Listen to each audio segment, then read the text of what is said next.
Hello, c'est Sarah sur Westrack et je vous emmène à la rencontre de Laurie. On part découvrir ensemble un nouveau concept, Pastelli, le premier café céramique et créatif au Havre. Les secrets de l'entrepreneuriat, c'est tout de suite sur Westrack. Bonjour Laurie, on est ensemble aujourd'hui sur Westrack pour faire découvrir à nos auditeurs ton concept. Mais avant ça, est-ce que tu peux te présenter ? Bonjour, je m'appelle Laurie, je suis fondatrice de Pastelli, j'ai 32 ans. Est-ce que tu peux nous présenter ton concept ? Alors nous faisons des ateliers de peinture sur céramique. Donc ce sont des ateliers qui sont ouverts à tous. Les gens viennent sur un créneau qui est réservable en amont sur le site internet. Ensuite les gens viennent ici au magasin, ils choisissent leurs pièces et ensuite l'atelier dure 2h30 pour peindre sa pièce. À côté de ça, on a aussi une offre café, d'où le café céramique, une offre de boissons froides, boissons chaudes et de pâtisserie. En tout cas, ça donne une belle idée de ce que tu proposes. Et c'est ouvert depuis quand ? C'est tout nouveau, ça fait 1 mois qu'on a ouvert aujourd'hui. Donc voilà, c'est assez récent. Joyeux anniversaire du coup.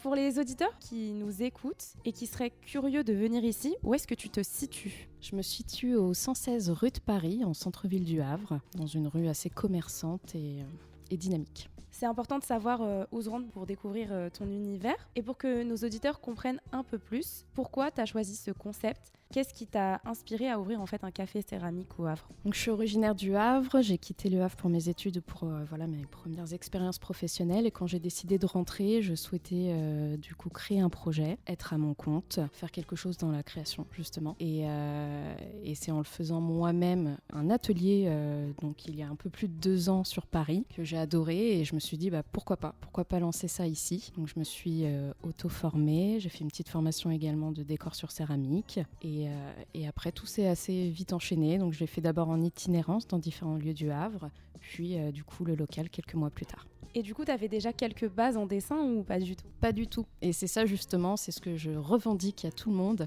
Il n'y a pas besoin de savoir dessiner pour venir ici. C'est vraiment un atelier qui est accessible, même si on ne sait pas ni dessiner ni peindre. Nous, on est là pour montrer justement plein de techniques qui font que la pièce ensuite sera magnifique, même sans savoir dessiner.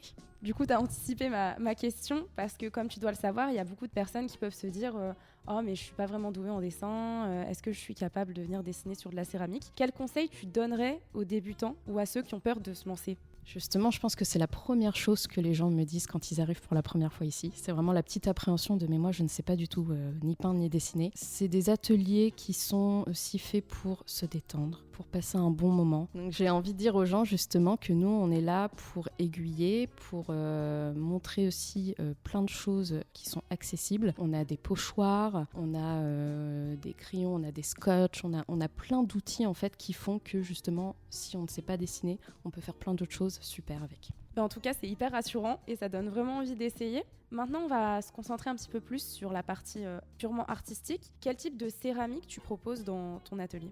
Donc ce sont des pièces en faïence qu'on appelle biscuits parce qu'elles sont cuites déjà une première fois. Donc toutes les pièces sont vierges, on a une 40aine de modèles. Ça va vraiment de la pièce un peu utilitaire, l'assiette, le bol, le mug, à des pièces un peu plus décoratives. Voilà, on a plein de choix. Et quelle est ta vision de la communauté artistique au Havre ? Et selon toi, comment ton concept, il y contribue déjà ou il va y contribuer ? Y contribuer, je ne sais pas, mais en tout cas, Le Havre est une ville justement très très axée sur le côté artistique, ça c'est vrai. On a plein de talents incroyables sur Le Havre, c'est fou, c'est une ville tellement dynamique, tellement jeune.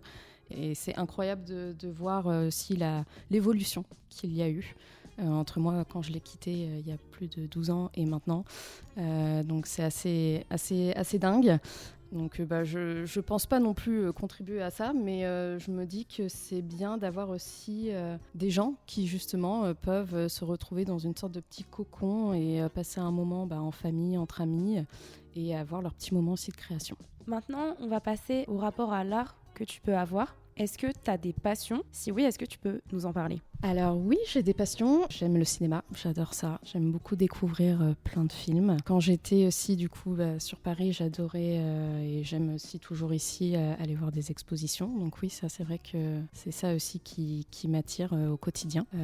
Voilà. Est-ce que tu peux me donner une expo ou un film qui pourrait te définir ? Alors, dire un film ou une expo qui me définit, c'est un peu compliqué, mais en tout cas, je pourrais parler du film La La Land, qui m'a fait voyager, transporter, qui, je trouve, au niveau de justement l'imaginaire, la création, est assez incroyable. Je te propose qu'on retourne un peu sur ton concept et l'entrepreneuriat. Est-ce qu'il y a des indispensables pour réussir selon toi ? Des indispensables, non, mais je pense déjà que c'est quelque chose qui est accessible à tous. Si en fait on a une idée en tête et qu'on persévère justement, on peut y arriver. Il ne faut pas avoir peur des petits imprévus, il ne faut pas avoir peur des choses qui peuvent retarder, qui peuvent, on va dire, modifier parfois même une idée qu'on a en tête. Il faut aussi, c'est aussi la force, je trouve, d'un projet, c'est de le voir évoluer, de le voir se transformer. Donc voilà. Pour venir à la boutique, est-ce que tu peux rappeler les horaires d'ouverture ? Alors nous sommes ouverts du mercredi au dimanche, les après-midi. Tous les créneaux sont réservés en amont sur le site internet. Donc le mercredi par exemple on a 2 créneaux, le samedi aussi. Actuellement le jeudi, vendredi et dimanche on n'a qu'un créneau l'après-midi. Et là bientôt on va ouvrir aussi les apéros céramiques le jeudi à partir de 18h. Laurie, t'as encore anticipé ma question. J'allais te demander un événement à venir et à ne pas louper. Donc c'est les apéros céramiques. Est-ce que tu peux détailler un petit peu comment ça se passe pour donner envie aux auditeurs de venir ? Bien sûr. Ce sont en fait des ateliers comme les sessions libres qu'on fait actuellement, mais c'est juste qu'on va avoir une nouvelle offre de boissons, une nouvelle offre aussi de nourriture, et c'est pour s'adapter également aux personnes qui ont envie de venir faire ça après leur boulot. Est-ce que tu as un mot pour convaincre les auditeurs de venir ? La convivialité. Est-ce que tu as un projet qui te tient à cœur pour l'avenir et dont tu aurais envie de parler à la radio ? Pour le moment, non.